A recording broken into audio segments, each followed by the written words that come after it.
Hey everyone. Excellent. All right, so you've been learning a lot about neurons and neurotransmitters and action potentials and this interesting electrochemical machine that is your brain. It is kind of cool, eh? I mean, at some level, Descartes and others were right. It is a very complicated biological machine. Um, I want to kind of really re-emphasize that. So I'm going to use this lecture to do a couple of things. I'm going to connect back, by the way, to this psychologist versus psychiatrist by the end of this lecture. You'll see, because I really want to talk more accurately, to be honest with you, about drugs and how they affect the brain, and why drug treatments aren't maybe the ultimate panacea or the ultimate way to treat a lot of mental disorders. So along the way, I think you're going to get a better appreciation about the real complexity of the brain and the fact that while it is a machine, it's an organic machine. And that's an important distinction because a non-organic machine, it's not able to adapt and change as situations change. If you build a car is just a car, and those are the pieces of it. And if you say just add oil to a car, it just has more oil than it did before. But otherwise, nothing changes. The brain is not like that. It's organic and it reacts to things. And so that's part of what makes it such an interesting challenge. There's another part too. So let's kind of start here. When it comes to drugs, as the textbook has clearly said, all of the action happens in this area called the synaptic cleft. The area between this actually, now that I look at this diagram, it's a little odd because it looks like two axons touching each other. More often what we have is an axon coming into the surface of a dendrite of another neuron, which is what we'll assume this is, but it doesn't really look just like that. But anyway, we'll stick with this. So the important thing is this is what we're going to call the sending neuron, and this is the receiving neuron, or we'll call this the presynaptic neuron, and this is the postsynaptic neuron. So what we mean by that is, I'm not sure if that's the way they have this depicted, but let's imagine that this neuron has fired and it's releasing these neurochemicals into the distance in between. And so this is one of the, it's just kind of freaky. We think of neurons as kind of like the wiring the brain uses to transmit signals. But when we think of electrical wiring, like a speaker to a stereo, we just have one long wire, one continuous wire that goes from the thing sending the signal to the thing receiving it. Whereas the brain doesn't do that. It's not one wire. It's a bunch of little wire bits, a bunch of little neurons, and the neurons actually have this gap from the axon terminal of one neuron to the dendrite of another. And so the information has to jump this gap somehow. And that's where neurotransmitters come into play, keeping that signal going. But also reevaluating at each step, right? Because this neuron decided to fire based on the input it received. Will this one decide to fire? Well, we don't know. It's going to listen to this neuron. And this one, the presynaptic will have an influence on what the postsynaptic does, but it's also listening to a bunch of other neurons as well, right? It's got all these dendrites out there, and so it's going to sum all of this information. So again, simple processes, but because they're networked in that way, it can lead to really complex behavior, which is part of the secret of the brain. So nonetheless, when a presynaptic neuron wants to pass a signal along, when it's fired, it does so by releasing neurotransmitters into the synaptic cleft, and some of them will bind onto what are called receptor sites on the postsynaptic neuron. So often, then the textbook uses this too, we have this notion of a key and a lock. Not exactly accurate, but the idea is these receptor sites, chemicals have shapes, they have structure, right? And these chemical sites, these receptor sites, they're called receptors because they have a certain shape and they receive chemicals that also have that shape. So it is kind of like the chemical is the key that fits into the lock of the receptor site. And when it does, that's how the message can now get passed on into this neuron. But of course, there's a flood of these neurotransmitters going in and binding with a bunch of these receptor sites. And to some extent, it's the amount of neurotransmitters that communicates sort of the strength of that signal. So this can only say, fire, I think you should fire, or I think you shouldn't. It can only send an excitatory signal or an inhibitory signal, but it can send that weakly or strongly, any of them. And if there's a lot of neurotransmitter, then there's much more likelihood that it's going to stimulate or what it wants this neuron to do.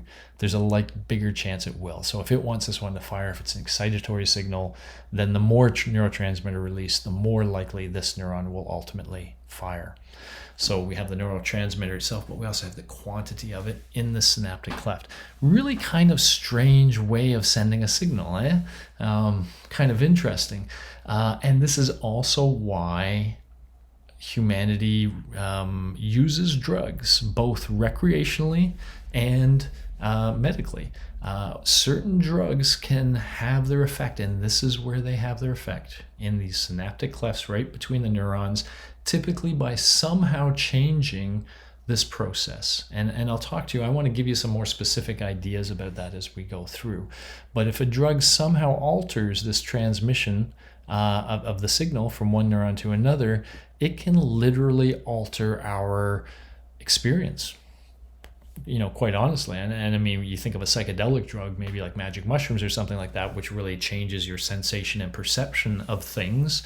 But even your experience of things like pain, a simple painkiller, in order to feel pain, that signal of pain has to be sent on to the brain from whatever part of you is in pain.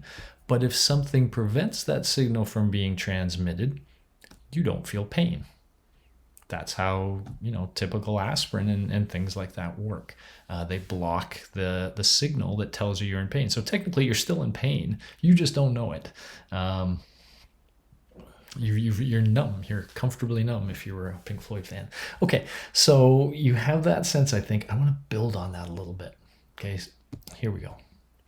So there's two topics I want to bring into play here. And, let's really imagine a drug treatment kind of approach here. And one of the examples I'll talk to you about, I'll flip a little bit back through these now and then, but to be a little concrete, let's imagine depression. We know that depression is a result of, see, these causal things are really dangerous, and it even sneaks into the way a professor speaks sometimes. So I don't want to say it that way. I want to say it this way.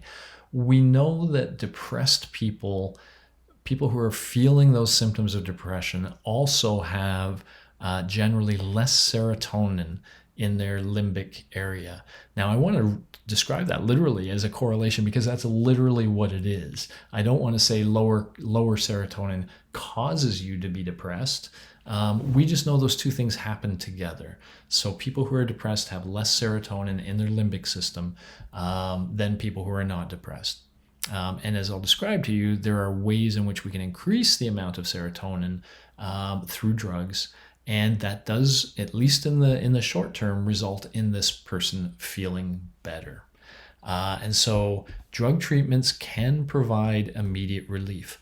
And there are times when that immediate relief is critical. Okay, if you are depressed to the point where you are contemplating suicide, and you really think it seems like a great idea, you've had enough of life, you want to check out, and you just feel really down in the dumps, well, we can give you Prozac, which is, to some extent ecstasy light, if you will.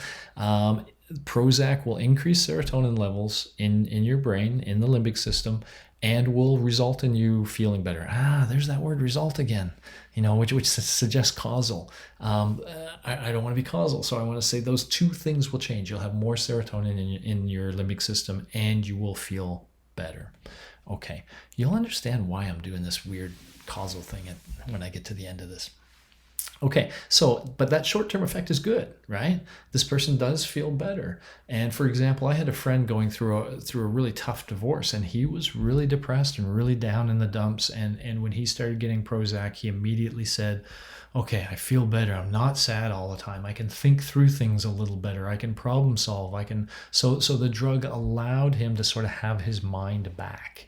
And then he could get on with other things like therapy, that I'll talk to you about in just a moment as well. So cool, nice short-term effects. Here's the problem. There are two major issues: tolerance and side effects. And both of those tell us a lot about the brain, which is what I want to talk about. So these are just just some whatever resources that show these things in play. But I want to talk about them one at a time. So I want to start by introducing you to this guy, real charming looking guy, isn't he? This guy is Jim Belushi, and he was part of Saturday Night Live in the very first Saturday Night Lives. He was a comedian that was very well loved. If you've watched the Blues Brothers, it's Jim Belushi and that's sad. It'll come to me. Anyway, the two of them, so as a comedy duo. He suffered a tragic death. So he was in show business at a time when there was a lot of drugs going around, and specifically there was one. Here's the story, just to get you thinking. There's something called speedballs that people used to do, and it was a mix of heroin and cocaine. So heroin would give you this blissful, no pain feeling, and cocaine would give you energy and sort of ecstasy, as it were. And so a lot of people like to do this combination of drugs and what's called a speedball when they were partying or something like that. Now, it turns out John Belushi did a lot of this, but he did it almost always at home. Sometimes he'd have friends with him or not, but he would almost always be at home. And he took this drug, and for reasons I'll describe to you in just a minute, he started taking more and more and more and more. But he was always okay with it. Then he went to a party at one point somewhere else, and he did a speedball there. He did a dose that was typically normal for him in his home, but he overdosed, and died at that party. Really tragic, because he was just a really fantastic comedian. But there was a lot of curiosity at the time. People were saying, why did he die? Was that bad drugs? And it's like, no, it was his own supply of drugs, the same supply that he'd had all along. Well, but if he always did that much of a dose, why did it result in an overdose this time? Does that make sense? Well, it turns out it does make sense from what we now know about drugs, tolerance, addiction, and the importance of context. So let me tell you that. First of all, as mentioned in the textbook, drugs have their effect by mimicking naturally occurring neurotransmitters. They mimic it, or they in some way affect the influence. And I'll show you an example of something more exotic in just a moment.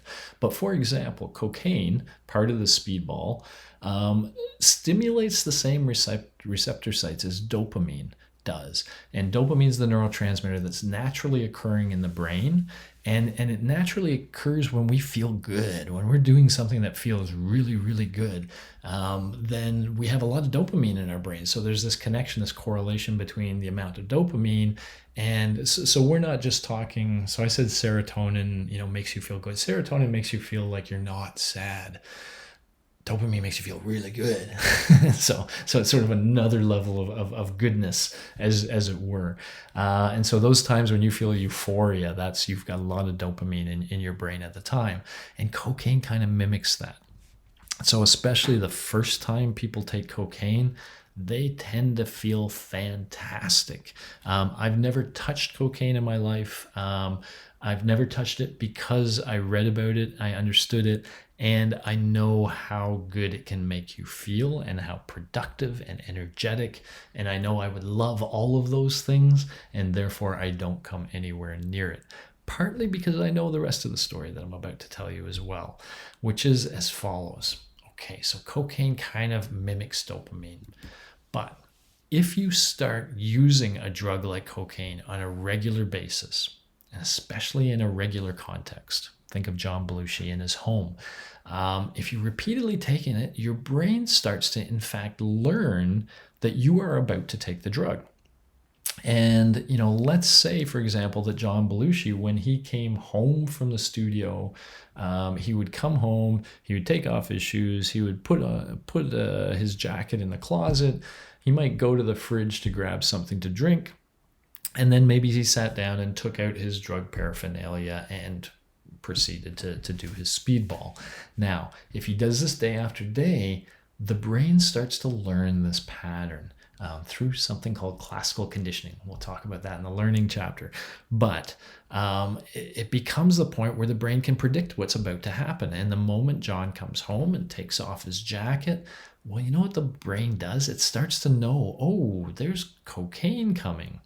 And so because there's cocaine coming, I am going to start what we call down-regulating dopamine. So it knows there's an external dopamine-like thing. So it kind of says, I don't need as much of my naturally occurring one. I'm going to stop producing, not stop, I'm going to reduce my production of dopamine. What that does, by the way, is makes the person start to crave it. So from that moment that he comes in and hangs up the jacket, he starts to really want, he starts to feel the opposite of euphoria. He starts to feel, bad, and that makes him want cocaine because he knows that cocaine will make him feel better. So, as days and days, this is the beginning of addiction, right? Starting to kind of kick in, because each time you do the drug in this context, this response becomes stronger. So I said it produces less dopamine. Well, initially just a little bit less, but if you do it over and over, then more, less. And so each time, your craving increases, which is part of the addiction. But what it also means is you now need more cocaine in order to reach that same level. So originally, imagine this: here's your dopamine level, and then you add this much cocaine to it, and you are euphoric. Cool. But now, you're starting to get less dopamine. And so if you take the same amount of cocaine, well, you'll still up your feeling, but you won't up it as much as it went the first time. Not unless you take more cocaine. So, if you want that same feeling, you got to take more cocaine. And then if you do it again next time, well, there's even less dopamine there. And so, if they both drop together, again, you need more cocaine to get to the feeling you want. And over time, it's like the brain releases very little dopamine from the moment you open that door, which makes you really crave that cocaine and makes you need more and more in order to reach that same high. Okay? Here's the critical thing for John. Let's say this line is the overdose line. You take more than that, you die. As long as he's walking in his home, that dopamine drops down, then he takes this much cocaine and he's okay. Here's the problem that John faced. He went to a party, a different place. His brain didn't know cocaine was coming. So it was producing dopamine up here. But then John took as much cocaine as he would at home. And that put him over the line. Okay? So it wasn't really the cocaine that killed him. It was. But it was the fact that his dopamine level was still pretty high at that party. And when you add that much cocaine to a dopamine level that's high, you can overdose. So that's that last point. Oh, sorry. That is linked to context. Yeah, and so this is the problem with drugs. It's not like, when you first go in there and you say, I'm feeling sad and I need something, and they give you, let's say, 10 milligrams. That can make you feel great. But then suddenly 10 milligrams isn't doing it for you. Why? Because your brain is producing less of the natural version of that drug. So then you need 15 milligrams, and then you need 20 milligrams. And so this is one aspect of drug therapy, is you have to keep upping the dose because people become tolerant of the drug. What do we mean by tolerant? We mean exactly what I told you. They down-regulate the natural producing stuff so they can tolerate more of the drug. In fact, they need more of the drug to produce the same result as that original dose did. And so, and if they don't get the drug, by the way, so let's say John goes home one day and he says, I'm not doing cocaine anymore. This is before he died. I'm not doing cocaine anymore. And if he walks in and is deciding not to do cocaine, his brain still says, oh, you're home, you're hanging out in the closet, I bet there's cocaine coming. And it down regulates his dopamine, which makes him feel really horrible and makes him really, really, really want the cocaine. That is addiction. Okay. That need, that craving is a result of the fact that your body is now just not producing its version of that anymore. And so you really want it, really, really want it. So this is why some drugs can be very, very dangerous. Now, the point at the bottom is that drugs like heroin especially are very addictive. This process happens pretty quickly and pretty extremely. Other drugs, marijuana, for example, is not. So this sort of reaction doesn't happen at nearly the same rate. And most of the addiction we see for things like marijuana tend to be psychological addiction. People who like that sort of feeling that it produces and want to have that sort of, I'll talk to you about psychological addictions. Maybe, you know what I'm going to do? I'm going to add a little link. Check out underneath this video. I'm going to add a little blurb with a cool link because you guys are all addicts and you don't know it. You're addicted to your cell phone, but it's a psychological addiction. I'll come back to that. But this is a drug addiction we're talking now, a biological addiction, okay? Yeah, so what does that say, first of all, to take stock? Well, if you give somebody a drug to help them with a mental health issue, it will help them at first. But then you'll start to chase and you'll have to increase dosage and you can lead to things like addiction happening. So that's one of the worries. Here's the and this reaction is often triggered by the drug use context, as I described. So that's John at home versus John at the party. Cool. Let's go on to the next one.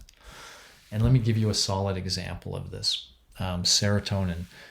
Sorry, I meant for these things to pop up one at a time, but they're all up, so I'm just going to talk about it. But let's focus on this one up here first. What this shows is, let's go back to that depression situation. And what we know is important is that the limbic system is where a lot of the emotional regulation happens. And often when I say there's less serotonin in someone's brain when they're feeling depressed, we mean specifically less serotonin in that region, in this limbic region where the emotionality is. However, see all these red lines? What these show is all of the parts of the brain that use serotonin to translate information, to transmit information. So it's not just in the limbic system. It is being used all over the brain. Let's put that on hold for a second. Let's just skip down to here. Let me just use this as a chance to show you another interesting way in which drugs can affect this transmission of information. So here we have something, this is our presynaptic neuron. This is the one sending the neurotransmitter. This is our postsynaptic. This is receiving. So these are like the receptor sites.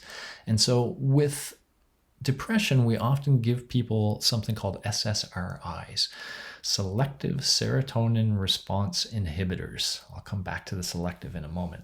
But yeah, serotonin reuptake inhibitors, SRI. What do we mean by that? Well, here's the way the process would normally work. Let's forget about the SSRI for now. Normally, the presynaptic would send serotonin out. That would bind to some receptor sites. But then there's a process we call reuptake, which is after the serotonin's been out there for a while, it starts to get absorbed back into the presynaptic nerve cell. It's basically recycled. It's brought back up there so that it can be released again in the future. Now, what the SSRI does is it doesn't really mimic the neurotransmitter. It doesn't act like it at a receptor site. What it does is it plugs those reuptake holes. It gets in the way of the reuptake process. So what that means is this would normally, let's say, release, I'll just say 10 units of serotonin, but after some amount of time, 10 seconds, let's say 8 of those units or more are back in the cell. It reabsorbed them back. And so there's only sort of 2 units floating around for any long term. What the SSRI does is it blocks the reuptake. So if you release 10 units of serotonin, maybe only 2 or 3 can get back into the cell after that amount of time, that 10 seconds. So when we used to just have 2 units sort of floating around long term, now we might have 7 or 8 units of serotonin floating around longer. So it actually it's as if this released more serotonin. There is more serotonin floating around in the synaptic cleft because we've blocked the reuptake process. So just another way in which a drug can interfere with the transmission process, and in this case, essentially produce more serotonin. Or the effects as though there were more serotonin because there's more in the synaptic cleft. Okay, cool. What's the problem with all this? Well, it's not a problem when we're talking about the limbic system because it does exactly this and has more serotonin, therefore, sort of floating around the limbic system. And therefore, the person tells us they feel better. They feel an elevation of their mood state. But what about all these other areas? Here's the problem. When we take a drug, so let me get back to selective serotonin reuptake inhibitor. What they mean by selective is, to some extent, it's mostly getting these serotonin receptors. It's mostly selecting those. But no drug can target just one area of the brain. If serotonin is used in many parts of the brain, then if you take something that effectively increases your amount of serotonin, it will do that where you want it to do it, but it will also do it at the other parts of the brain that use serotonin. That's why drugs have side effects. They have the main effect that we want on the system that we want, but then they affect all these other systems and result in side effects. Those side effects get worse, of course, as the dosage increases. Let's just consider what those side effects are, just to give you a sense. So for SSRIs, for example, so imagine you were feeling depressed, you were considering being suicidal, and so therefore we gave you an SSRI. You feel so much better now in terms of your mood state. However, you might feel a little agitated, shaky, or anxious, because we've kind of put you more into that anxiety. We've kind of moved you from depression to a more anxious state. You may feel or actually be sick. You may suffer from indigestion, diarrhea, constipation, weight loss, dizziness, blurred vision, dry mouth, excessive sweating, insomnia, headaches, low sex drive, difficulty achieving an orgasm, and maybe even difficulty maintaining an erection. Life's better, huh? Well, it is, right? And to some extent, this is a good trade-off. I mean, it's better than suicide, but to some extent, it's not just some beautiful there. Now you feel better. Well, yeah, I feel better, but I've got a bunch of other issues now. And in fact, there's less common ones that I'll just let you read for yourself, but including things like hallucinations. If you have enough, why would there be hallucinations, by the way? Well, see these parts over here? You're going to learn about the back of the brain shortly, but this is where a lot of our vision happens. And if you have more serotonin here, it could be transmitting information within the occipital lobe, which normally only happens when there's stuff out in the real world. That's usually what stimulates this lobe. But with more serotonin, we might get the visual system sort of randomly lighting up. Or the auditory system, which will be in the medial lobe, which will be around here. Excuse me. And so those can give rise to hallucinations. Again, you're targeting the part of the brain you want, but you're also hitting a bunch of other areas, and those can give rise to all of these sort of side effects. So if we couple these two and we kind of come back to this issue, where psychiatrists can use medicine, whereas psychologists use therapy. Some people say, well, if medicine works, why do you need the psychologist in the first at all? Just it's so much easier to take a pill, right? It seems to be the philosophy that many people believe in. So it's easy and it's a good quick fix. But you will continue, if we go to the tolerance, you're going to need more and more and more of that drug. And as you take more and more and more of that drug, every time you take it, it's going to produce side effects. And those side effects are going to get worse as your dosage increases. And so anybody that's been through a sort of drug-based treatment program for mental health reasons will tell you it can be very frustrating. When your tolerance gets really high to a drug, sometimes a psychiatrist says, we're going to change the drug, something the brain won't recognize anymore right away. And so you can sort of start again at a low dose, but then you start upping the dose of that. And sometimes that brings all new side effects to the table. And so a lot of times people, on drug-based therapies don't find it a good long-term solution.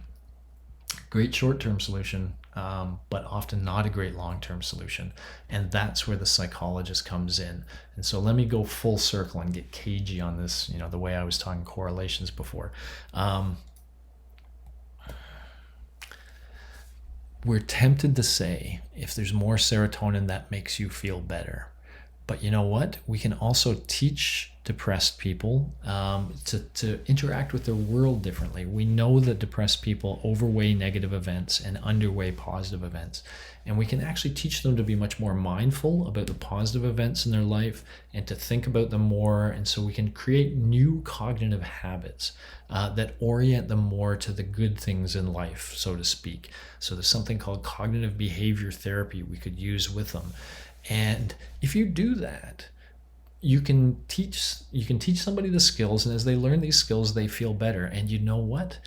They end up with more serotonin in their limbic system.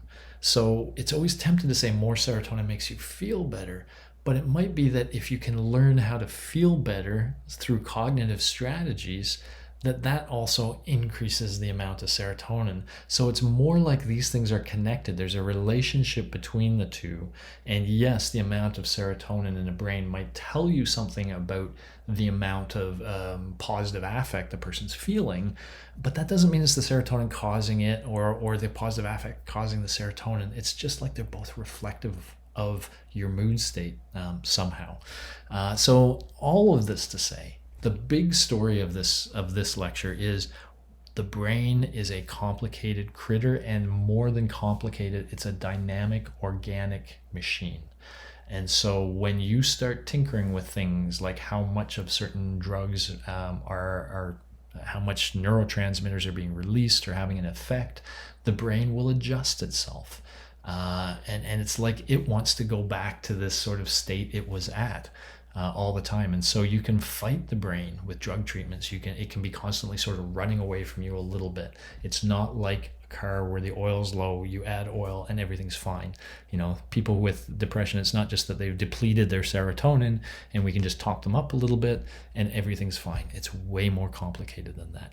Okay, and so I wanted you to get that out of this chapter, because sometimes when you kind of start to peek under the hood and see the machine that is your brain, you think too much like it's an engine in a car, but it's not. It's organic. It's alive. It reacts. And that's what I want you to think about for this lecture. All right. See you in the next one. Bye-bye.